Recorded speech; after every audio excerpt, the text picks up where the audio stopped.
how do I see all these other people? You should be able to, at the top right, click the view, and you Yeah, can say gallery view. got it. Thank you. Hello, everyone. We are waiting for more to enter. See some familiar faces. We'll get started in a minute or so. I see one face in the audience I see mostly his forehead, and he's looking impatient for a change, but he's denying it.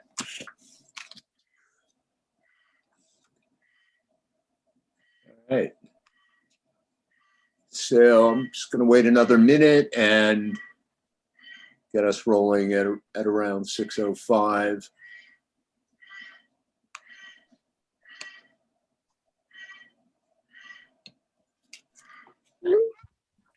Just making sure everyone has their beer. Does anyone have beer? This is known as the Beer Summit. All right. Good. All right. So welcome everyone to our 13th annual Global Citizen Beer Summit, which is part of our conversation series on race, class, and power. I'm Todd Bernstein from Global Citizen. In getting us started, I was told within the last day to be brief. I was told that not by my critics on Facebook or Twitter, but I was told by my staff. So I will try and to accommodate. A former mayor in Philadelphia once said, I promise to be brief now, no matter how long it takes, but I will try to avoid that.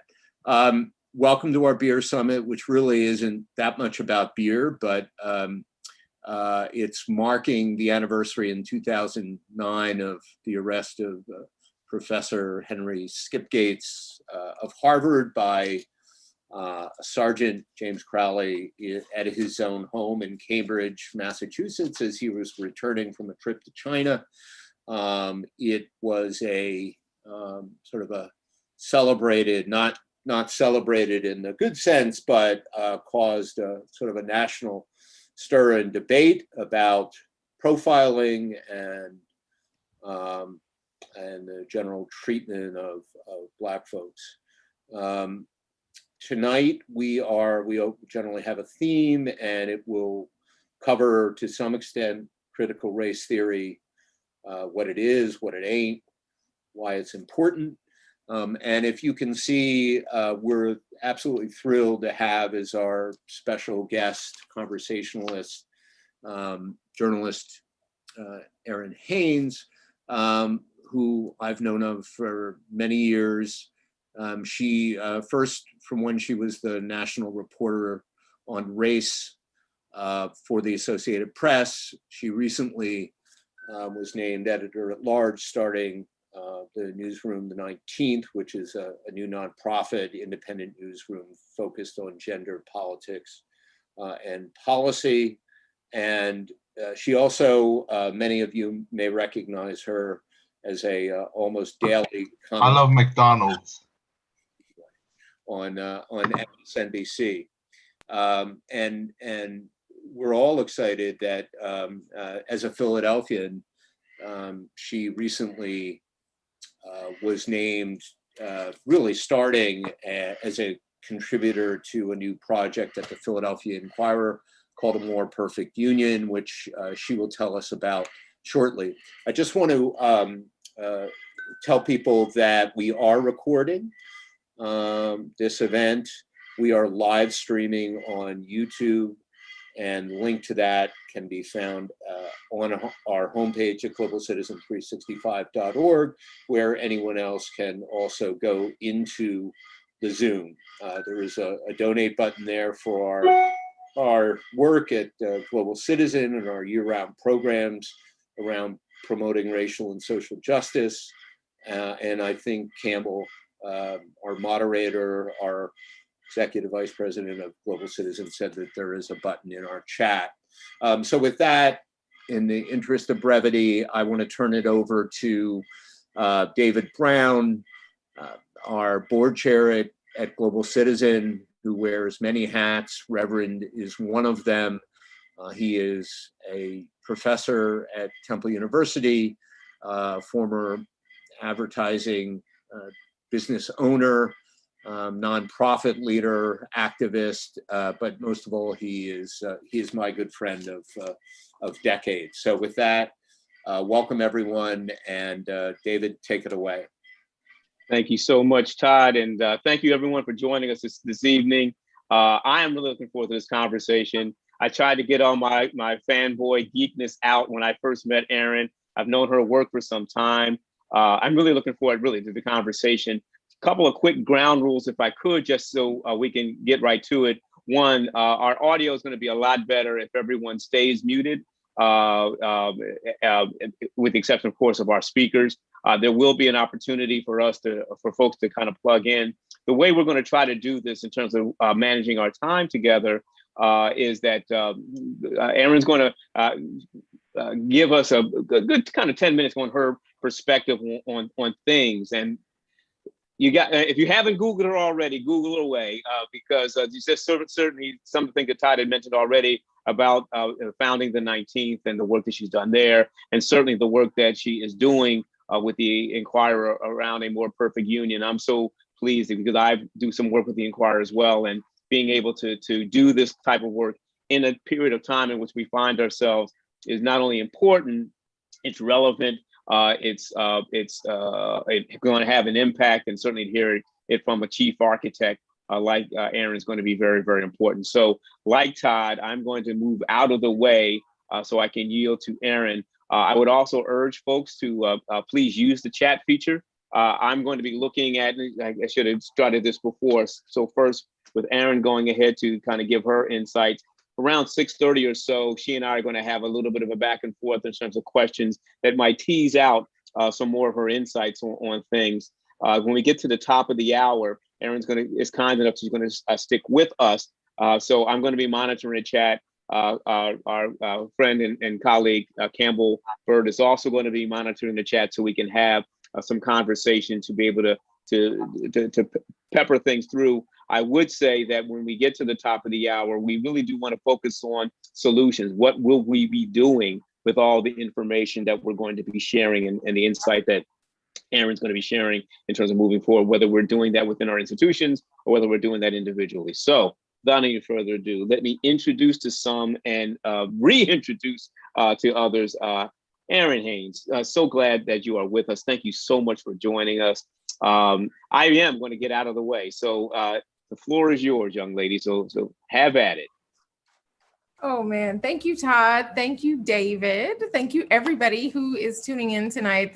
I have to tell you that I have been in Philadelphia for 6 years. I am a native of Atlanta, and I came to Philadelphia from Washington, D.C., where I lived prior to coming here for a few years. And I have to tell you that within probably 6 weeks of being here, I just felt right at home almost immediately.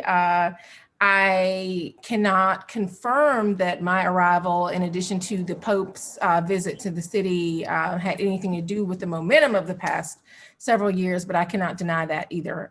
And so it has been fantastic. Events like these are among the reasons that I took to loving this city so much so quickly. I am the person that will take your Rocky selfie, that will argue about the best place to get a cheesesteak, that will help you to your next soft pretzel. Like, I am all in on this city and have earned, at least last time I checked, I'd earned half John status because I've been here for 6 years. So I'm working on my full John status, but the way that Philadelphia has embraced me just really, really has been amazing. And so being invited to speak on this platform really does feel special, and it's just endearing me to you all even more. So I'm feeling the brotherly love, the sisterly affection, all of that. Thank you very much for asking me to do this. So yeah, I mean, Todd brought up, God, I can't believe it's been 13 years since that beer summit after the Skip Gates fiasco. And, that was one of the, kind of incidents in this country that I think really showed how challenging it still remains for us as a country to grapple with race, certainly for,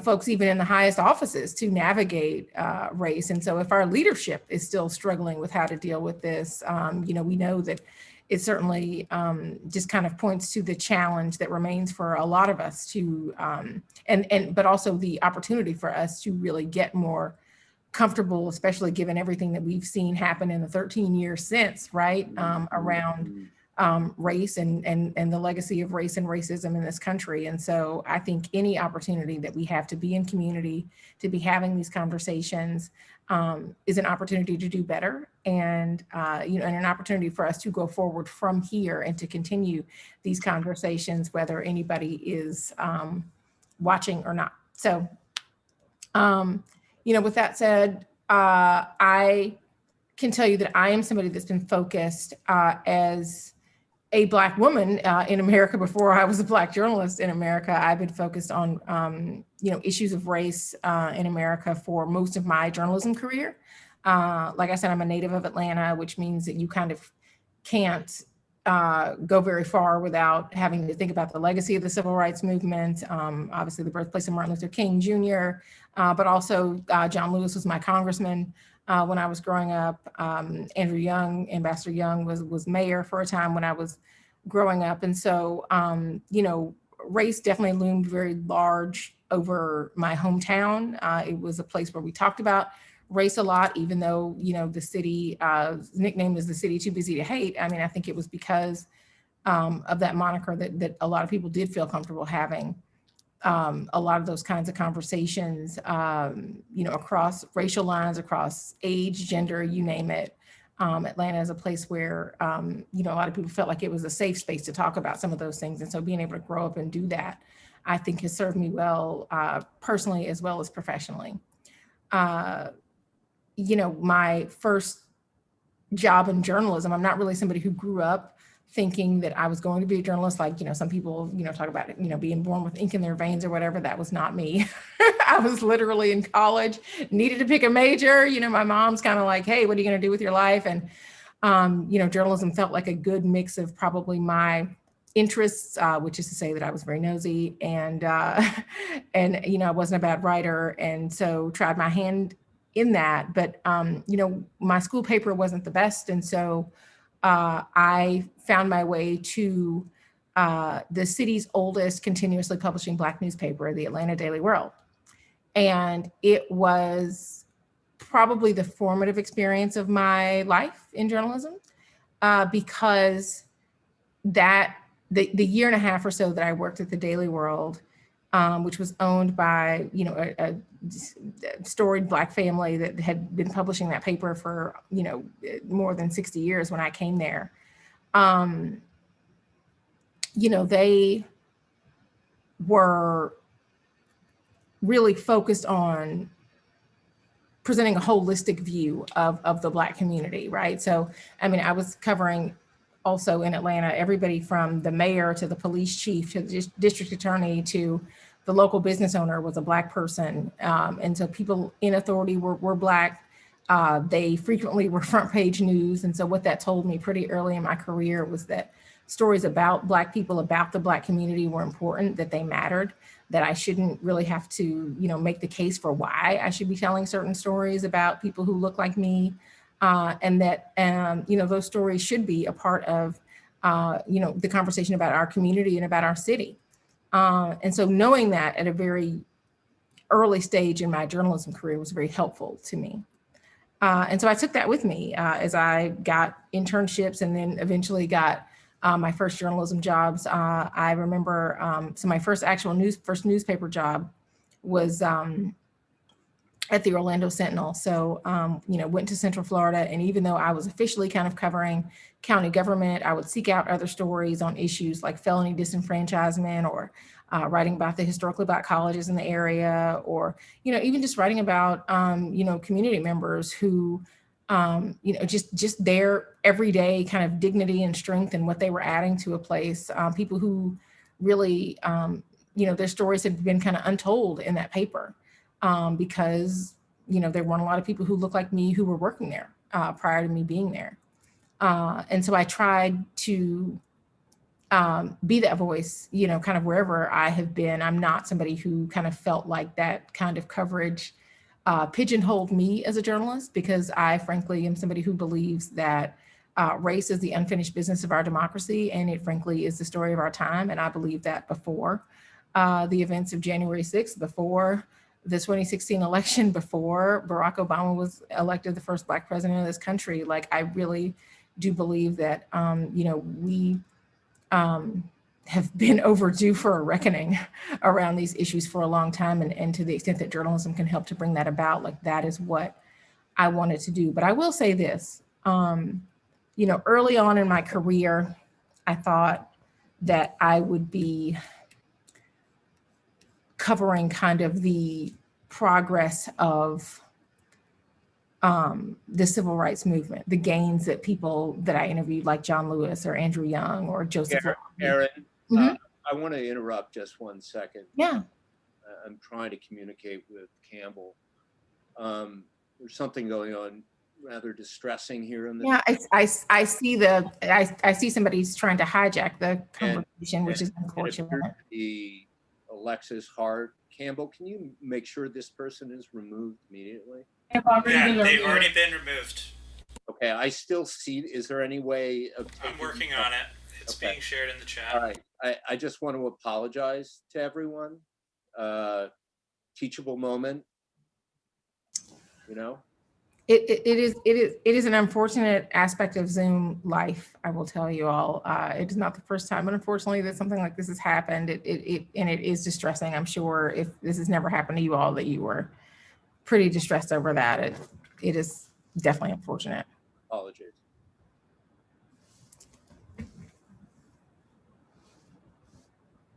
Sorry, Aaron, you were. Just want to get you back to your place. I was saying that, yeah. So early on in my career, like I said, I thought I was going to be writing about the gains of the civil rights movement, kind of the generations that had come along since, and how they were benefiting from that. I felt like that was, and also kind of the kind of last vestiges of racism kind of burning out as people were aging out of that. And that is, kind of how I started my career. But now I find myself writing much more about the retrenchment of a lot of the things that those heroes and icons fought against, those things resurfacing, and our country going in the wrong direction. And while I am grateful for kind of my journalism foundation that really kind of allows me to understand the moment that we are now in, it is unfortunate. And I lament it. My mentors, some of whom covered the civil rights movement, very much lament that I am writing some of the same stories that they were writing 60 years ago, about some of the same issues. It's, whether it's, policing in Black communities or about voting rights. So that's just unfortunate. But it's not where I thought that it was not how I kind of saw the trajectory of my career going. And so, yeah, I mean, I've thought about the intersection of race and a lot of things over the course of my career, whether that was education or sports or business or, you name it, but probably, with the election of Barack Obama, my focus turned pretty hard and pretty permanently, probably, towards politics. Because, politics was something that I had been interested in, certainly had followed, through my life personally, but had not really, it was not really something I'd done professionally. But the intersection of race and politics is probably one of the most interesting to me as a journalistic endeavor, just because, oh, wow, somebody's at my door. I don't know who it is. Hang on. Why is this happening? Oh, Zoom life. And while Aaron's on taking care of that, I just wanted to say that, even though we had that unfortunate remark before, I am asking folks, because there have been some good questions that have been started to pose to me to be posing to Aaron. So we're gonna get to that. I would also say that fortunately or unfortunately, even in the Zoom life, we've had this is our 13th Beer Summit, and we've had instances where folks, just because that's what happens in public forums, people just decide that they're going to shout out and do these things out that excuse me, don't necessarily consider that to be dialogue, but that's the reality of the context in which we find ourselves. So even though you try to have things like technology that can prevent things like this from happening, we still exist in a world where it does happen. I know we're going to be talking about certainly the things that have happened over the last 72 hours with the start of the January 6th hearings, which again, where race and Aaron was just talking about this, the intersection of race and politics. So looking at that, but even, politics is finding its way, and race, into things like the Olympics, which we will talk about. These are things that are kind of part of our, culture as being in a human existence. So I see Aaron's light is lit back up again. So go right ahead, Aaron. Zoom life. Yeah. So no. So what I was saying was, what we are seeing now, it's important to kind of frame a lot of what we're seeing as on a continuum, because we know that this is none of this is new, that none of this is happening in isolation, and that this is part of the uglier parts of our country's history, and also the uglier parts of our country's present, frankly, that we need to talk about. And so like I said, covering race and politics has been very interesting, very gratifying for me, because I do feel like it helps me to understand the country in a lot of ways. And so, I think even with Barack Obama's election in 2008, I think a lot of Black journalists, not just me, whether we covered politics or not, understood that we were certainly not in a post-racial moment, that if anything, we were headed towards a hyper-racial America. And that is exactly the destination, where we now kind of find ourselves. That presidency, there was a lot to mine there around race. Certainly showed us the limits of even where Barack Obama could go in talking about race, addressing race as the first Black president. We saw the rise of the Tea Party at that time, which has evolved into a lot of what we see today. So that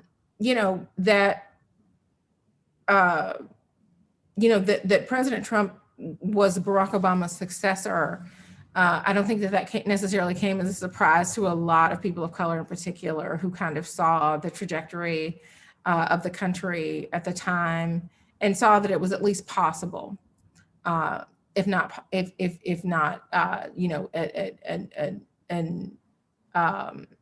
just definitely a thing that was going to happen.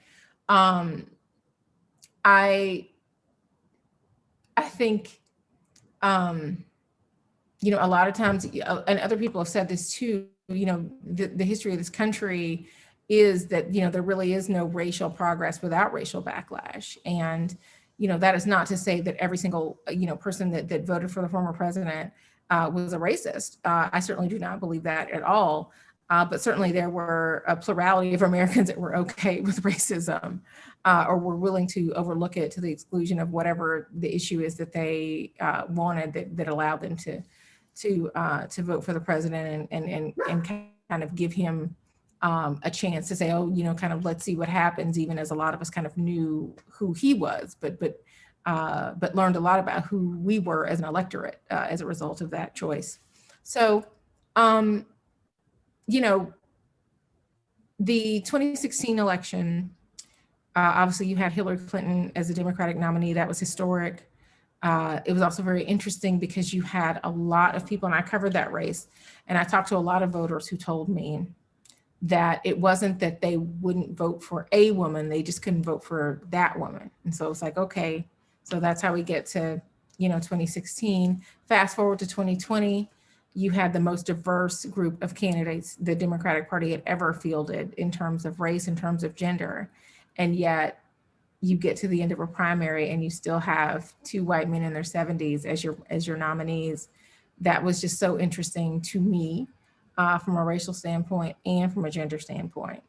It was also during this time, I was, as David mentioned, I was the national writer on race for the Associated Press. That was my dream job. That was a job that I had wanted you all since I was an intern at the Associated Press. And so to finally get that job, it really felt like the height of my career. And it was deeply gratifying for me to be able to do that work, to be able to talk to the country about race in America as I saw it.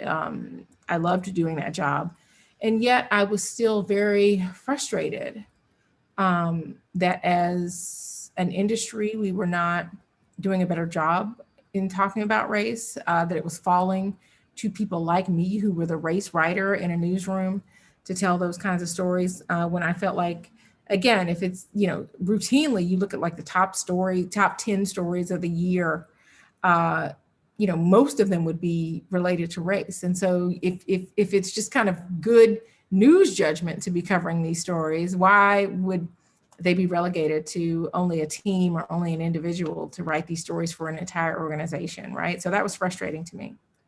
Enter my now boss, Emily Ramshaw, who is the CEO of the 19th, and she literally reached out to me, cold hits me up on Twitter, DMs me and says, hey, I want to talk to you. And I'm like, okay, I have no idea where this is going. I'm not going to work for the Texas Tribune, which is where she then was. She was in Austin.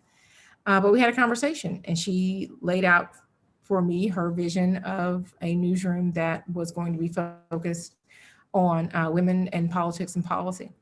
And everything that she was saying was music to my ears. Even as I was in the job that I'd always wanted, I very much knew that I wanted to be a part of a news organization where I could feel better about where we were the day after the election than I felt in 2016. I didn't feel like a lot of places, and this is not a knock on my former employer alone at all. It was an industry-wide issue. Anybody that didn't get that, my dog also has feelings about the election.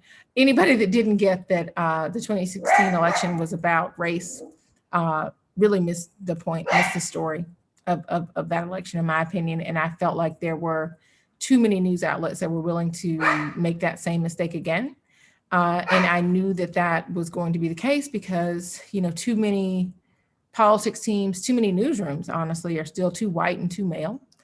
And so if you have the same gatekeepers and the same storytellers, you're not going to really get different stories.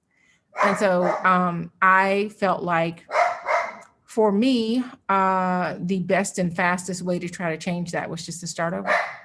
And so 5 of us started a newsroom called the 19th. It is named for the 19th Amendment, which, as I'm sure I don't have to tell y'all, is the amendment that expanded the right to vote to women, but not all women, which is why there's an asterisk in our logo, if you have seen it. The asterisk is for, it's in recognition of the omission of the Black women who were sacrificed, frankly, so that white women could have their access to the ballot when it was ratified in 1920. And so for us, the asterisk is about everybody who remains unseen and unheard in our democracy. It is a reminder to us to be thinking of them, to be centering them in our work. We have expanded the asterisk. We don't just cover issues of women in politics. It is now gender politics and policy. And that is really a nod to the recognition that the LGBTQ community has really found a home in our newsroom with the coverage that we have. We have 2 openly trans reporters in our newsroom, probably one of the few newsrooms in the country that can say that. They're doing national news. and just the perspectives that they raise, the perspectives that I think everybody who brings their lived experience to our newsroom is raising, does feel like something unique in the journalism landscape, and that was really the goal for us. So, you know, for me, like I said, I spent most of my career thinking about what it means to be a Black person in this country. Since coming to the 19th, I have spent a lot more time thinking about what it means to be a woman in this country. But I will tell you that, you know, even in doing that, like I can't really divorce myself from thinking about that without thinking about what it means to be a Black woman in this country. And so that is what a lot of my coverage focuses on. And you do see Black women really at the forefront of so many of the conversations we're having about race and politics, but really just race and society in general right now. And so that absolutely gives me a lane, even though, you know, that wasn't exactly what I thought. Honestly, I thought that I would not be writing about race as much when I came to the 19th. And I find that I write about it as much as I ever did, except now I also get to look at that through a gender lens. So it's an intersectional lens that is even more deeply rewarding. And it really has stretched me and challenged me to think about all of these things in very different ways. So, you know, the, you know, we're touching, when Todd first asked me to come and talk to you all, you know, the critical race theory argument was kind of raging in our political landscape as, you know, the thing that some Republicans have kind of seized on in the latest battle in the culture war as the thing that kind of riles up a certain segment of their party. And, you know, I think I probably don't have to explain to anybody in this room that, you know, what it is that they are railing about or the way in which they are weaponizing critical race theory. You know, they're talking, you know, what they are talking about is not actually critical race theory. Critical race theory is not something that is being taught in elementary schools. It is not, or even at the secondary school level at all. I mean, it's something that, you know, it's something you wouldn't get to until at least the college level, if not, you know, the post-undergraduate level for some folks. But, you know, it is about a thing that most of this segment of our country does not want to discuss, which is an interrogation of the institutions of this country and their ongoing legacy and impact on marginalized folks in America. And so if that is not something that you want to talk about, whether that is the legacy of slavery, whether that is the legacy of, you name the institution, you know, critical race theory, lumping that under the umbrella of critical race theory sounds good to those folks, but that is not accurate. And it is also not factual to say that it is about making individual white people feel badly or blaming any individual white people who are here today.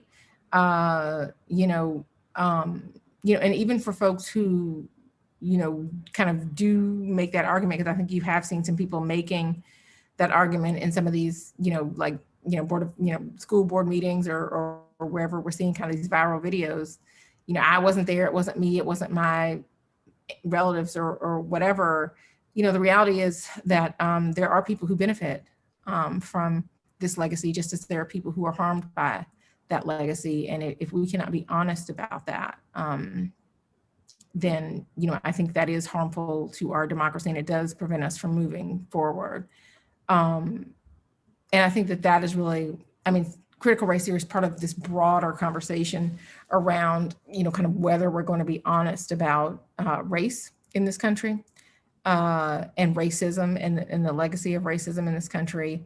And it is unclear whether or not we are willing to do that. I think, you know, all of you have seen probably the backlash to the 1619 Project. Full disclosure, Nikole Hannah-Jones is a close friend of mine.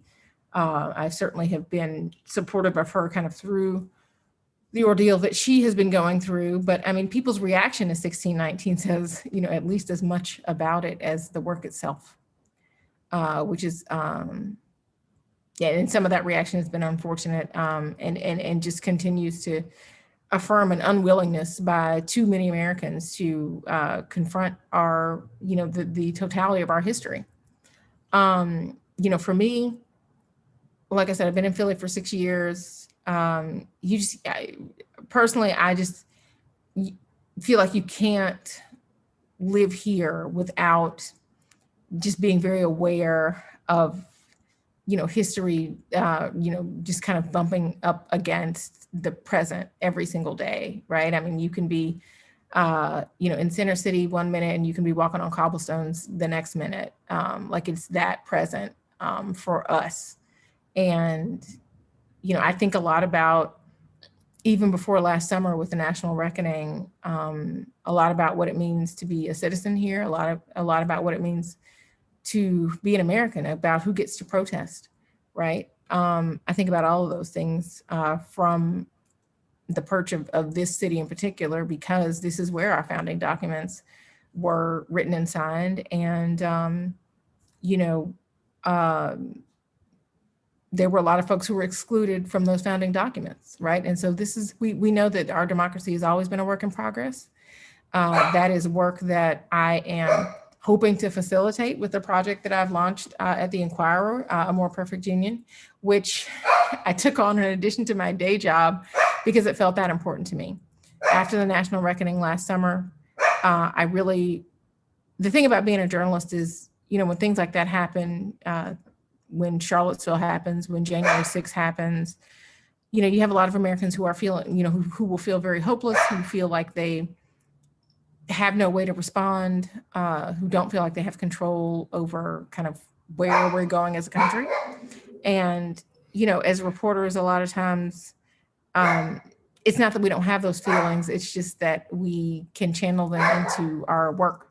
And so that is what I have usually tried to do. And that is what I wanted to do, and how A More Perfect Union really kind of came together. I felt like this was the right conversation, that the Inquirer, which is going through its own reckoning, was the right newspaper, and that this was the right city to try to do this. And fortunately for me, they felt like I was the right journalist to lead that project. And so that's where we are.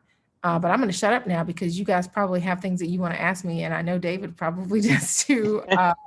So forgive my rambling and my barking dog, but I take it away, David. What can I tell you? What else do you want to know? Zoom life, it's all good.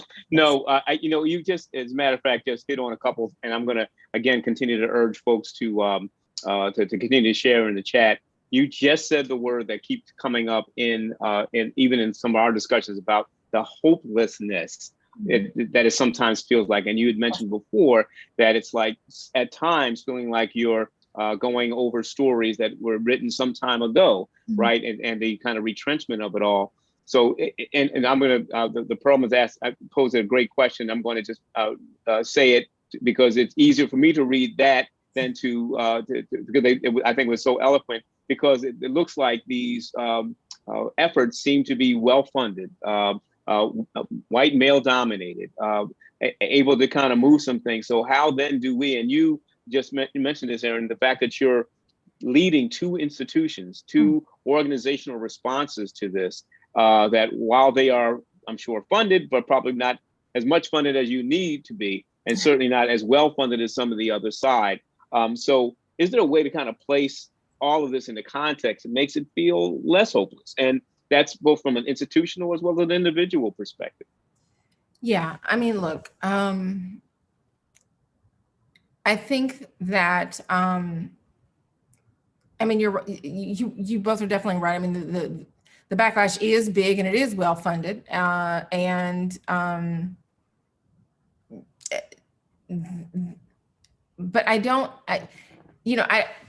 it also, like I said, it's on a continuum. This is the latest kind of iteration of these kinds of efforts, right? And I think that what we do about it is that we continue to tell the truth in the face of the big lie, right? And the big lie is about a lot of things. It's not just about the election. Right. It is about this country's, too many people in this country's willingness to abandon facts.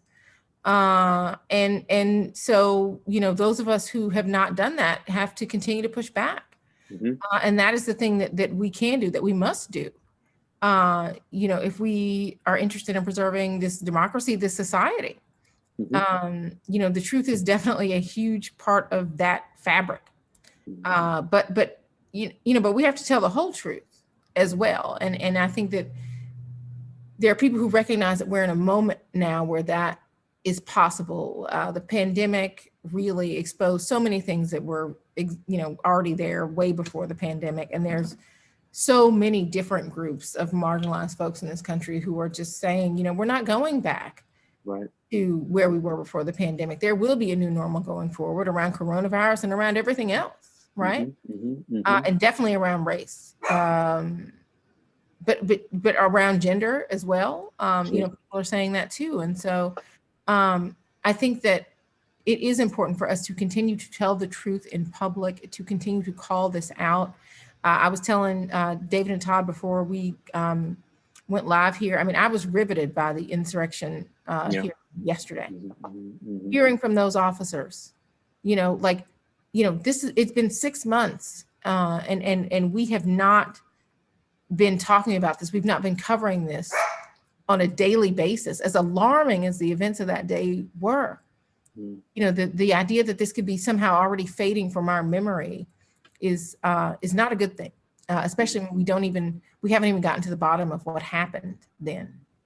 And folks are using that as an opportunity to try to remix what happened on that day, to downplay how bad it was, how terrifying it was, how harrowing it was, and how just how on the brink we were as a country, and we cannot allow that. Absolutely. And I was going to ask you too on that in particular, Aaron, is that kind of looking at, to your point, riveted. I mean, I was between watching it and listening to it in the radio and so forth. And you mentioned before that with the election of President Obama moving what was then viewed as post-racial into what you said, and I love the term hyper-racial. And I think that captures it. And as you also mentioned, this is a continuum. This is not something that will go away. I phrased that in the setting that as a professor, we're about to go back into classes in a little bit more than a month, and I was having an exchange with one of my students and talked about Black Lives Matter, and they asked me. I thought that was over, that it was over because it was just not as prominent. You referenced this in your opening remarks, that last year was so prominent. And, even the verdict was not that long ago, or now being kind of, I won't say re-traumatized, but certainly the compelling testimony from the insurrection that happened, was, again, brings it all back. Yeah. So 2 questions. One, how are you? Because this is traumatic work.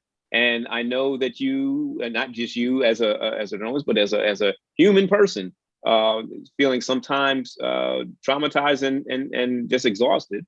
But I think this also gets to the second question, and that is, how do you come from a part of the country, as you said, John Lewis was your congressman. The civil rights movement was born in Atlanta. It's very much, how do we kind of strengthen our steel to continue to move forward. So how are you, if you feel comfortable answering that question, and what do we do to renew, reinvigorate, and keep us moving forward? Listen, if Simone Biles is going to pull out of the events that she's known for, I can do no less than to be honest with you guys. No, I mean, look, it is hard, and a lot of what we have seen over the past several years has been very discouraging. Right. I mean, just as a citizen, forget, me being a journalist, as a human being, it is very discouraging to see a lot of what we have seen in the past several years. So, I actually covered the burgeoning Black Lives Matter movement. I was on the ground in Ferguson. And what I will say, I bring that up because, I was young.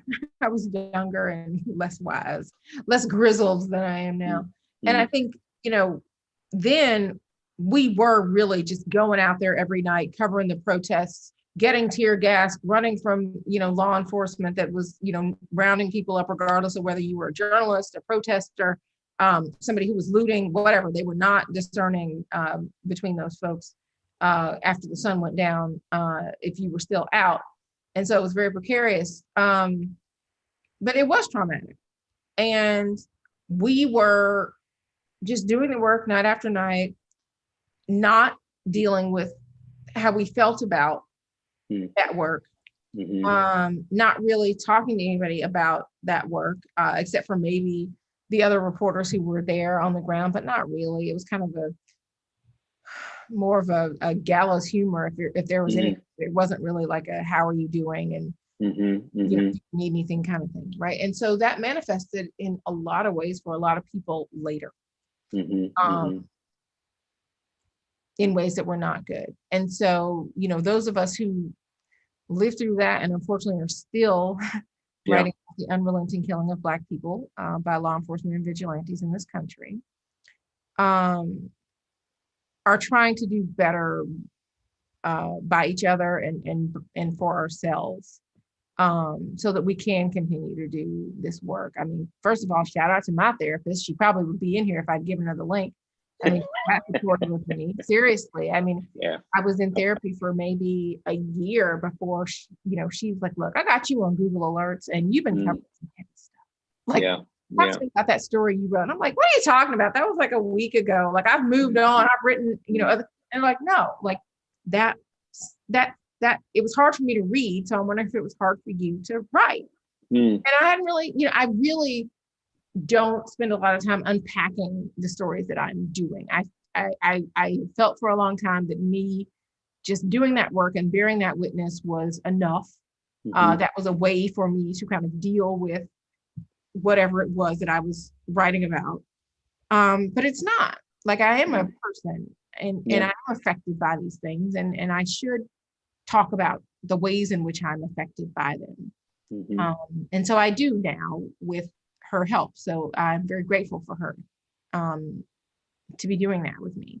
Also, again, like those journalists who have been doing this for a long time and who are exhausted, we talk to each other a lot more and a lot more intentionally.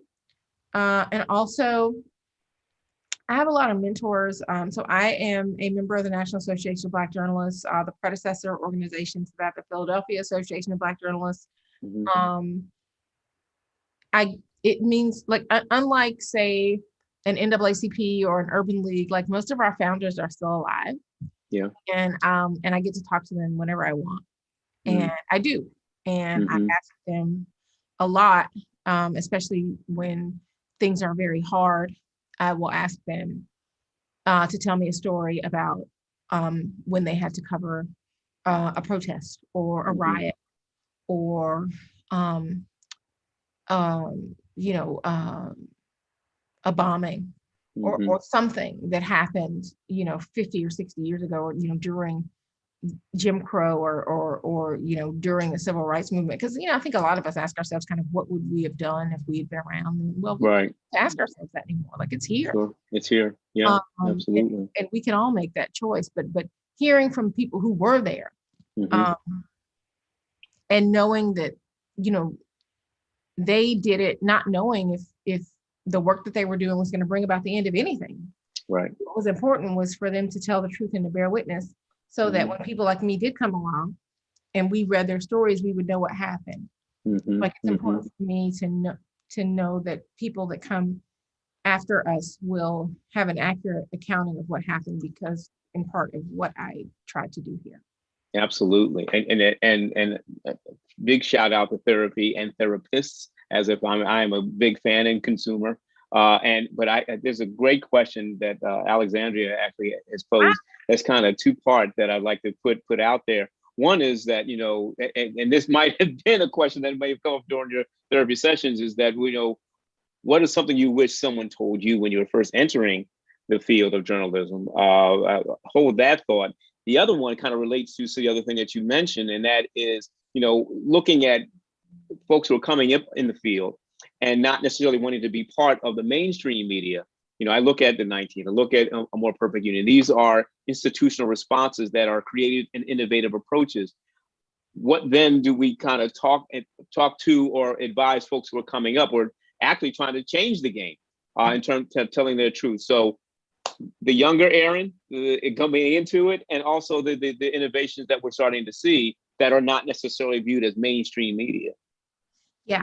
I think the thing that so first of all, these are both great questions. So if you are asking these because you are having an interest in journalism, you have a bright future because you have good instincts.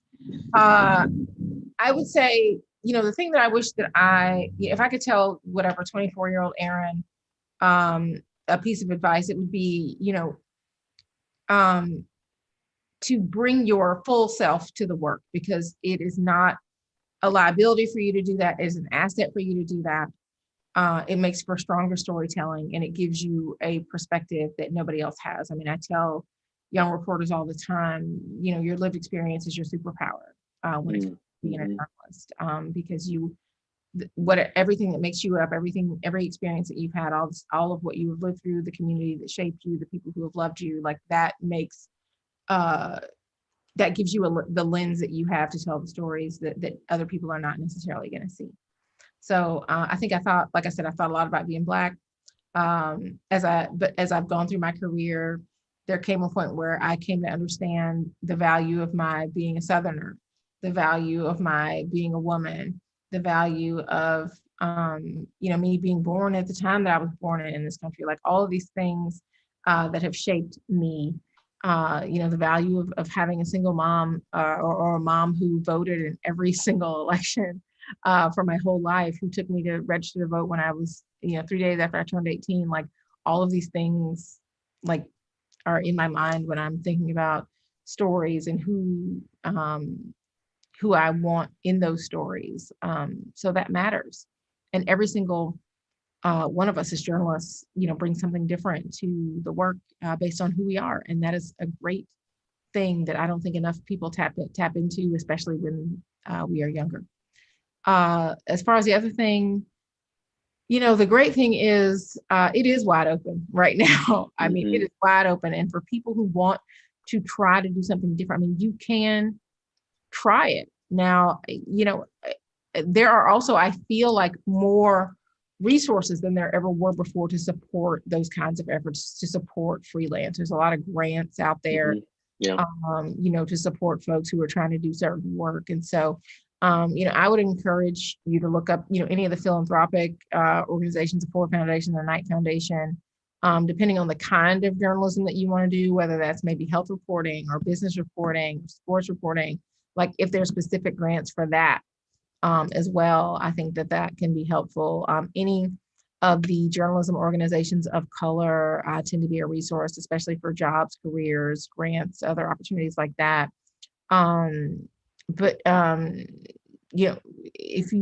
If you don't want to work in the mainstream media, I mean, I highly, highly encourage. Like I said, my roots are in the Black press. I am a huge fan of ethnic media, and I think that it is very important. It's very vital. I was so excited to see, I was so excited to see when I got to Philadelphia just how active the ethnic media here is, because that's not the case in every city. That so many people subscribe to the Tribune, or that so many people listen to talk radio that is ethnic. Like, I think that's amazing. And there are so many amazing conversations that are happening there, and so much good journalism that is being done there. So if that's something that you've never considered, I encourage that because you will learn how to do everything because frankly, the resources are limited and you don't have a choice. Yeah, true that. Absolutely. But it makes you a better journalist. It makes you a more well-rounded journalist. And you feel like you're really doing work that matters because the audience for that media is absolutely there because they want to be. Yeah, absolutely. And Aaron, I want to pivot a little bit. Jules, one of our participants, asked a great question, pivot a little bit to critical race theory. I personally, as a professor, I can't wait for it to come up in my classroom.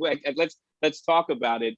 But and you touched on it a little bit in your remarks earlier about. But Jules's question is, what responsibility do you think the media has in terms of critical race theory and these types of discussions, particularly at a time when other folks who don't necessarily are from a underrepresented group are putting themselves out as scholars or experts on this. And to your point, as you mentioned, that it is being weaponized to really to kind of damp down, cool down, or just eliminate the conversation. So what role do you think that the media has or should have in the CRT discussion? Listen, Jules is absolutely right. And I mean, whether it's CRT or whatever we're talking about in terms of the misinformation, disinformation that is out here, like, we are obligated to tell the truth and not both sides this.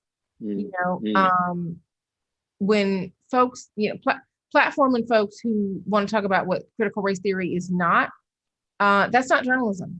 That's not, in service of objectivity. Like, no, like that is giving somebody a platform to say things that are not true and that are demonstrably not true and that we know are not true. And so letting those people be heard, in the service of objectivity is wrong. I think. I mean, and certainly, at the 19th, we are a nonprofit independent newsroom. We don't say that we're nonpartisan because we're not both sides in things like election integrity. Like, that's not real. You know what I mean? Like, there is a war on voting rights in this country right now. Like, we can say that. Like, that's true. There is no proof of widespread election fraud in this country.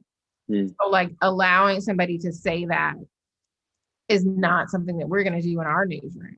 Like, I'm not going to go look for somebody to quote them to say why Texas needs to pass the law that they're passing, or why Georgia should have the law in the books that they have. Like, because it's wrong. And we know why it's happening, and we know. So, like, saying those things out loud, and not, I mean, I think the journalists do have a responsibility not to platform people who we know are trafficking in that.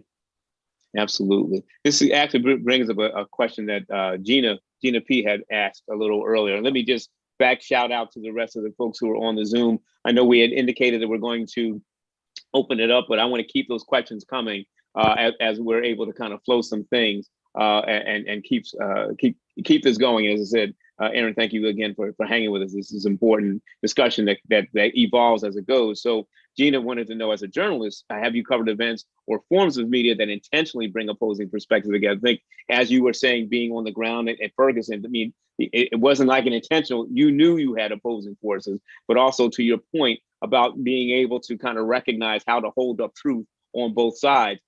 I think what Gina's question kind of gets a little bit to, how do we listen and learn?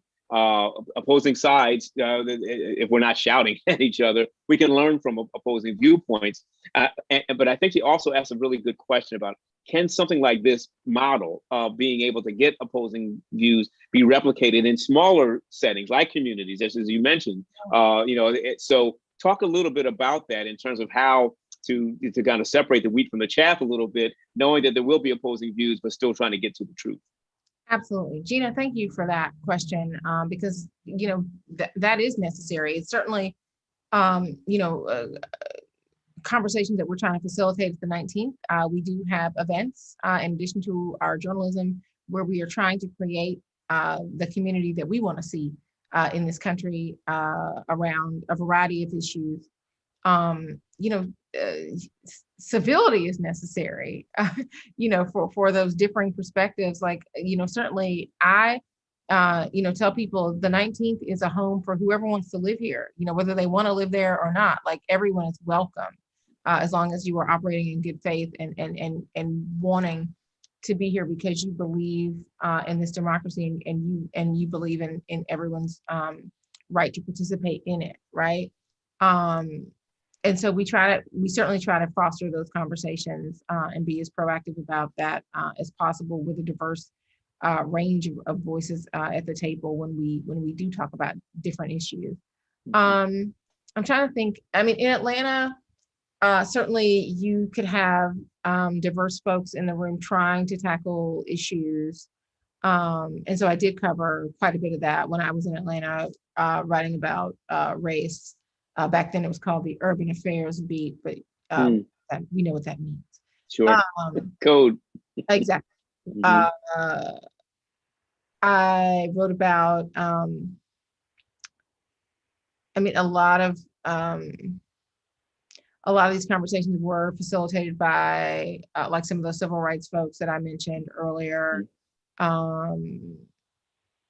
Certainly, I'm trying to think of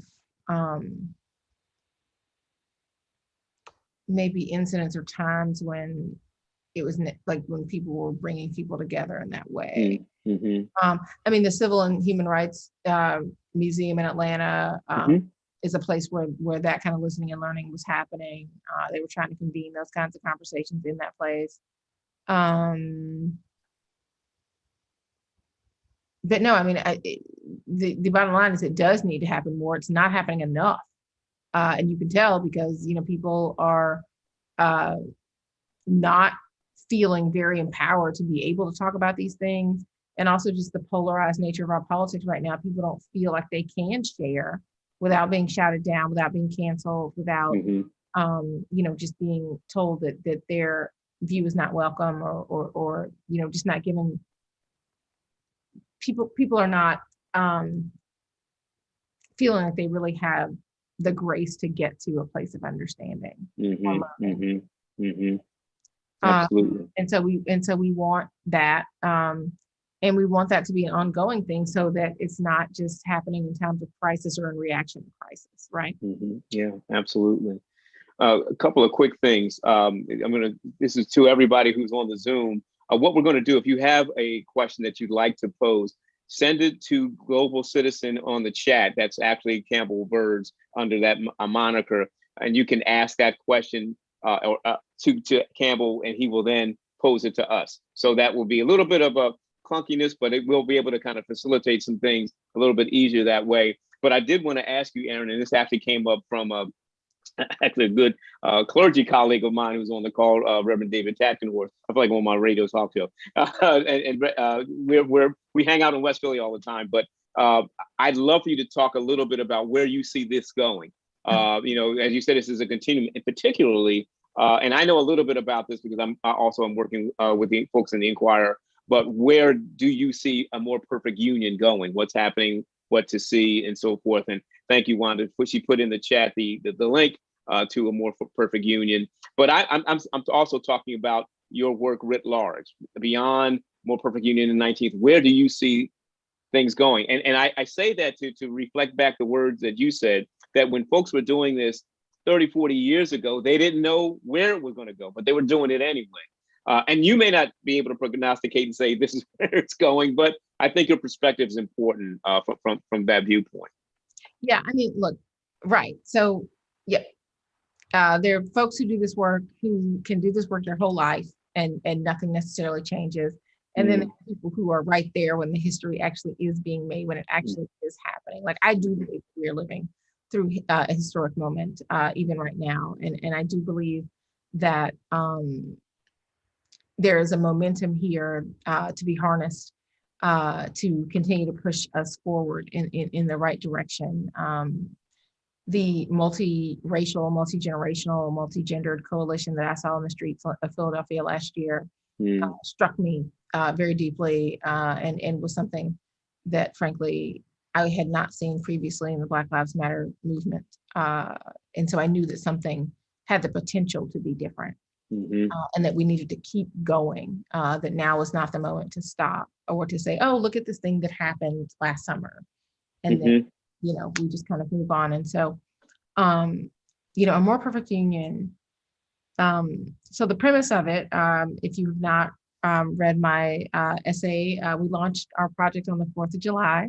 Yeah, we did that, as a nod to the anniversary of the Declaration of Independence. But like I said, our founding documents excluded people of color, excluded women, even though those people were present at the founding of our country, and they were absolutely a part of this country, and have been fighting to be recognized as such ever since, right? So not only were our founding documents started here, but there were a lot of institutions that were started in Philadelphia, whether we're talking about the first hospital, the first penitentiary, the US Mint, the Treasury, a municipal water, first municipal water system was Philly. There's so many firsts, exactly the first thing.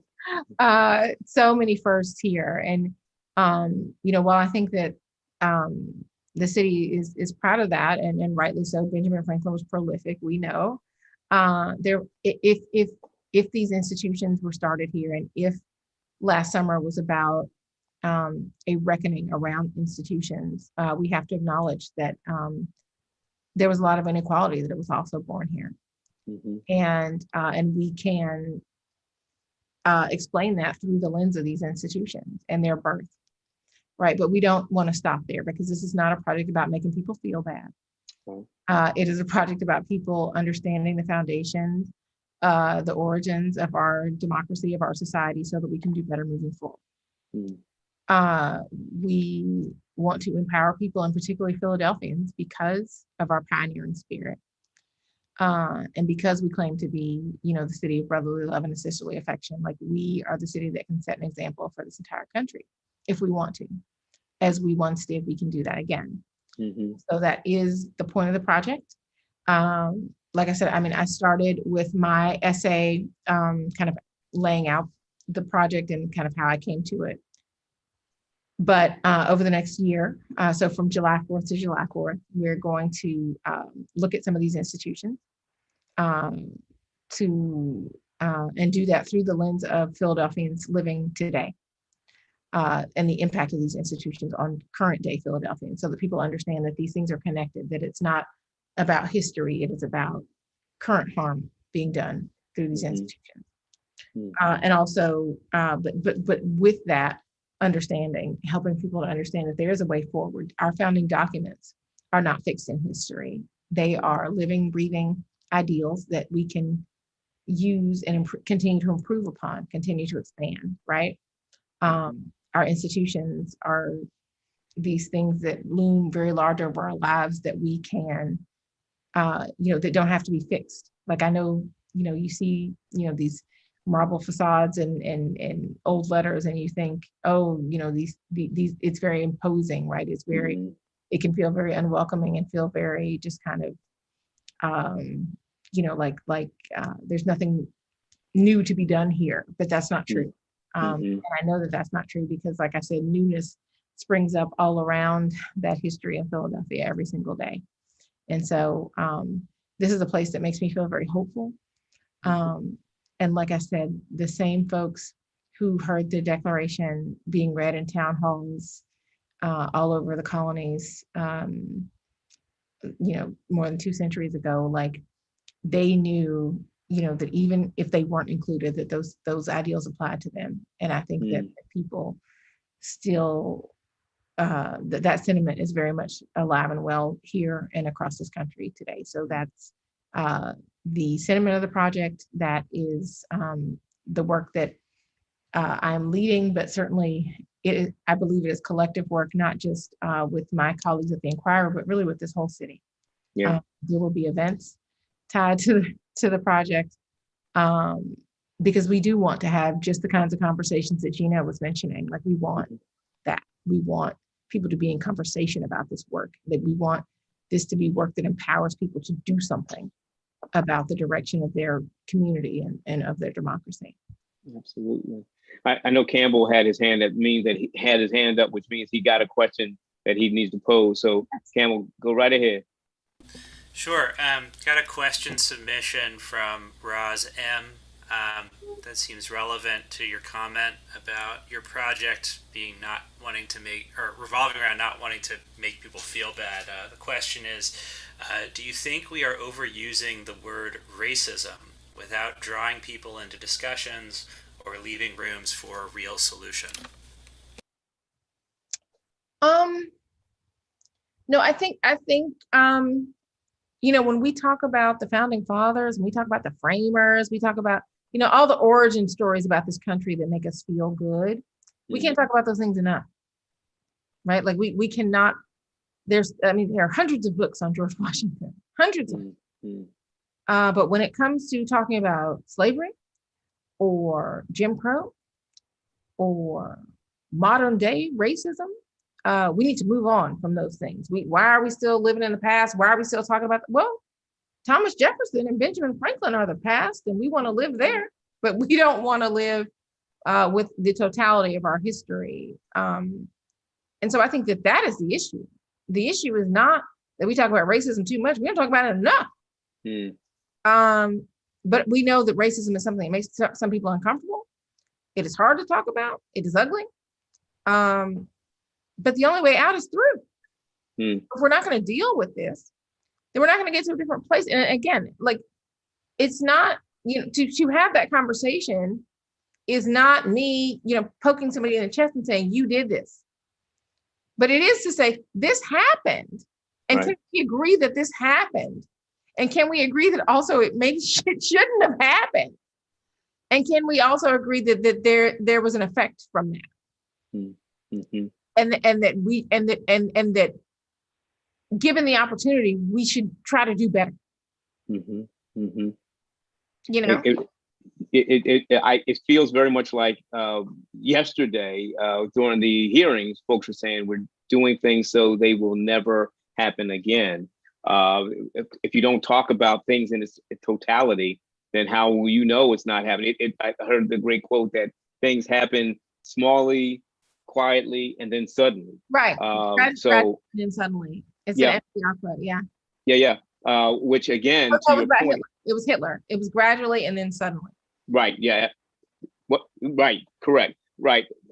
And to your point, unless we tell the story in the totality, you wouldn't know what is gradual. You wouldn't know what is sudden, and you wouldn't know how to be vigilant that things won't happen again. And I think that also gets to the point you made before, Aaron, about taking personal responsibility. We're not all journalists, right? Even though, as you mentioned about the a more perfect union, there will be events, there will be points of engagement, and I think some of the questions certainly that have been put in about what should the media do, how should things be framed. We also have an individual responsibility as to how we engage in this conversation. How do we make this something that because we hopefully have learned from our past to be able to inform our present and our future. Are there, in your perspective, things that we can do? Forget journalists for a second and forget media. One, I will say, just have courage to have the conversation. Yes. But let me yield to you in terms of what are some of the things that we need to do individually to do this work. Yeah, I mean, look, everybody can do something. Everybody can do something around this because we are in this country and we are invested in the future of this country. We can do something. The thing, I mean, certainly I am very encouraged when I see people using my journalism to start a conversation with the people in their lives, right? Because they may not necessarily have the tools to do that otherwise. And so that is very helpful. But, talking about race is a muscle. There's so many white folks in this country who they're not comfortable talking about race because they don't talk about race. Meanwhile, I'm somebody who wakes up in the morning and goes to sleep at night thinking about what it means to be a Black person in America. There's probably nothing that I don't see through the lens of race, and increasingly through the lens of race and gender. So, but I know that everybody's not there. But the more that you talk about it, and again, the more that these conversations are happening, not when, it's hitting the fan, but really, on an ongoing basis, right? With the people in your lives with whom you are in relationship, and if everybody in your life looks like you, then hello, time to expand that network, right? So that you can't, if you don't have anybody to be having these conversations with, that's another, flag for you of something that you can do, right? Is to expand, so yeah, I think that is probably what I would say. I mean, everybody can start somewhere, but just start. Yeah, and absolutely. Keep going. Yeah. I tell you what, Aaron, you had so many hashtagable sayings that I'm writing them down. I'm just warning folks, it's going to be in a sermon sometime. So I'm gonna attribute it to you, Aaron, but that's all good. But well, we know there's many stories in the Bible about just starting. Just starting. And just also you got to keep going, because right. a year after, and we're having this conversation a year after the reckoning, some folks are exhausted, right? Mm-hmm. They're like, yo, like we got to keep going. Like, no, I've already done a lot.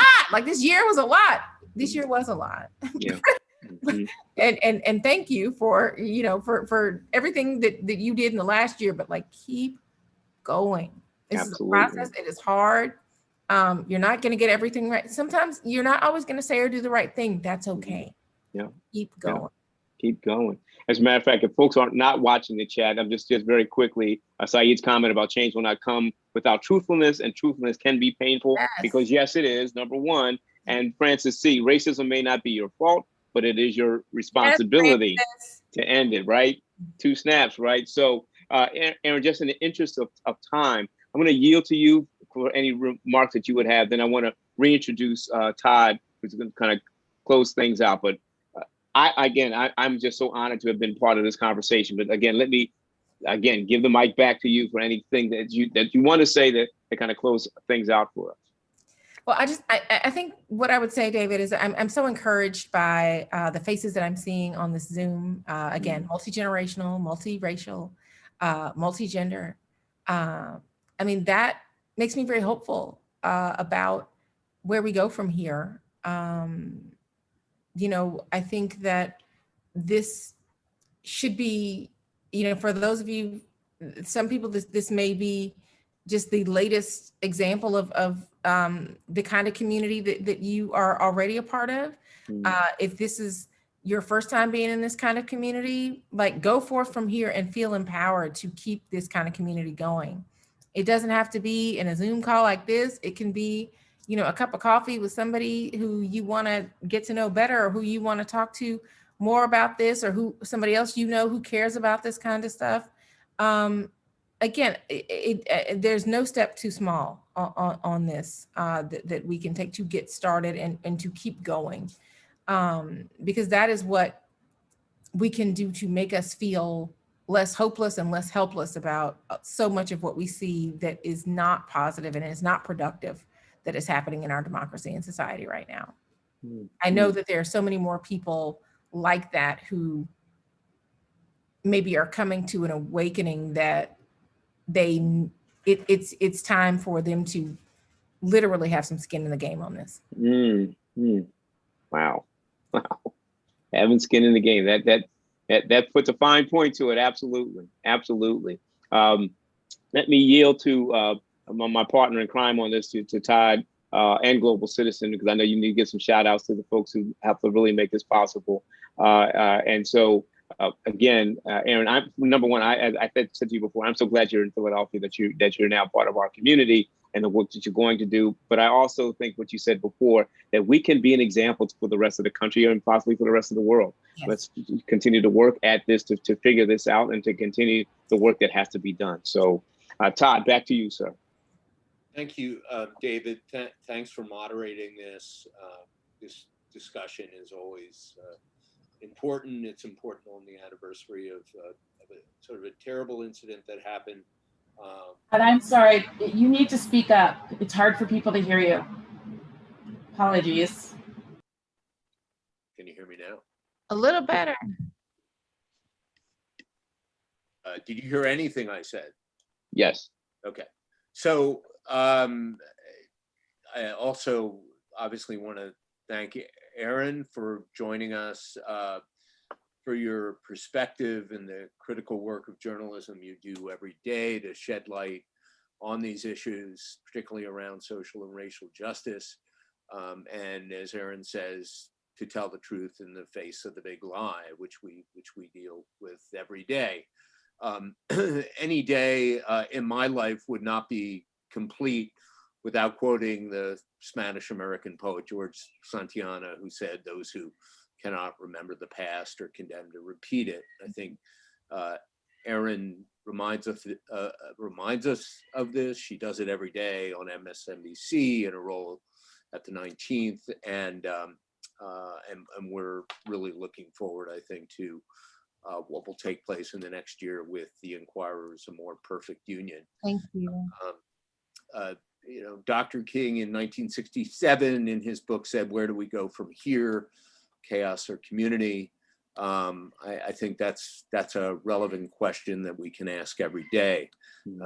We have to be aware. We have to build that awareness, examine our own responsibility, particularly for people who look like me, stand up to hatred, take action, and as Ibram Kendi coined, to be anti-racist, not just against racism. Our work at Global Citizen is focused on these issues, on promoting racial and social justice. Many of you in this conversation are committed to that kind of work. We invite you to join us in these continuing conversations. We will be back in touch with you. Please stay in touch with us. Thanks again, Erin. Thanks, David. Thanks to my team at Global Citizen. And we wish you all the best. Good night. Good night, everybody. Take care. Stay safe. Thanks, Erin.